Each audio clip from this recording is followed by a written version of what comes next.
everyone, and welcome back to the second ever Drumming with Doug. Thanks for joining me on this beautiful summer's day in Dallas, Texas. And what could be more beautiful than a summer's day in Dallas? Perhaps the sound of a Mapex marching snare. That's right, with its 2 interior plies of birch, 4 exterior plies of maple.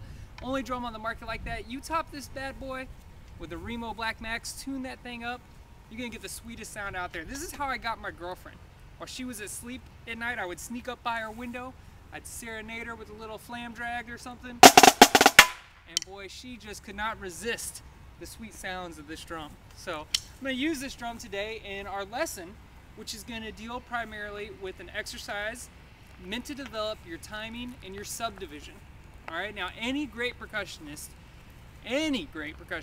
has solid timing and the ability to subdivide. Now what I mean by timing is that they can play the rhythms they hear in their head, they can execute them in time, they can make them feel comfortable, whether they want to push them or pull them or drag them, whatever. They can put them in time in relationship to the rest of the music that's going on around them. And the skill of subdividing, well, that's when you play something, being able to think about the notes that aren't actually there. All right, this will make a little bit more sense as we work on this exercise.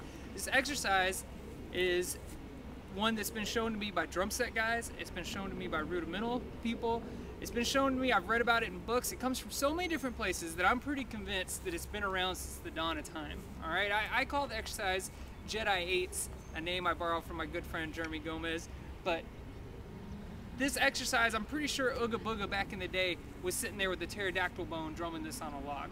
All right, the way it works is we're going to take a measure of 4/4 and we're going to take 8 notes. So 1 and 2 and 3 and 4 and. The first measure we're going to play on beat 1. So 1, 2, ready, go, and 2 and 3 and 4 and. The next measure we're going to move to the and of 1, so we'll move over 1 beat. The measure after that we're going to move to the downbeat of beat 2, then to the and of 2, downbeat of beat 3, and a 3, downbeat of beat 4, and a 4. At that point, you're going to pass over to the left hand. You're going to do the same exercise, but starting with the left hand. So if we played the entire exercise from beginning to end, 1, 2, ready, go, and 2, and 3, and 4, and 1, 2, and 3, and 4, and 1, and 2, 3, and 4, and 1, and 2, 3, and 4, and 1, and 2, and 4, and 1, and 2, and 3, 4, and 1, and 2, and 3, and 1, and 2, and 3, and 4, and 2, and 3, and 4, and 1, 2, and 3, and 4, and 1, and 3, and 4, and 1, and 2, 3, and 4, and 1, and 2, and 4, and 1, and 2, and 3, 4, and 1, and 2, and 3, and 1, and 2, and 3, and 4. Cool, sound good? All right. This really important to do with this exercise, well, as with the majority of exercises that I'm showing you, is make sure that as you practice it, you have a metronome or some type of quantized beat going on while you're listening to it. It doesn't have to be a metronome, like if you put on your iPod, you put on a song that's recorded in the studio you feel good with, and just play this along to it. Again, we're trying to develop this skill. I want you to spend about a week getting this skill really solid on your pad or just on one drum, and then the next lesson I'll show you how to apply it to drum set and kind of get it a little funkier. Cool? Well, let's go ahead and play that exercise one more time. And I was counting out loud, which I would suggest doing is you first begin to learn the exercise and then later on move that counting out loud into your brain. Subdivide or think that. So what I mean by that is while I'm playing, I'm thinking 1 and 2 and 3 and 4 and I'm not thinking, oh man, I am hungry. I want a cheeseburger tonight.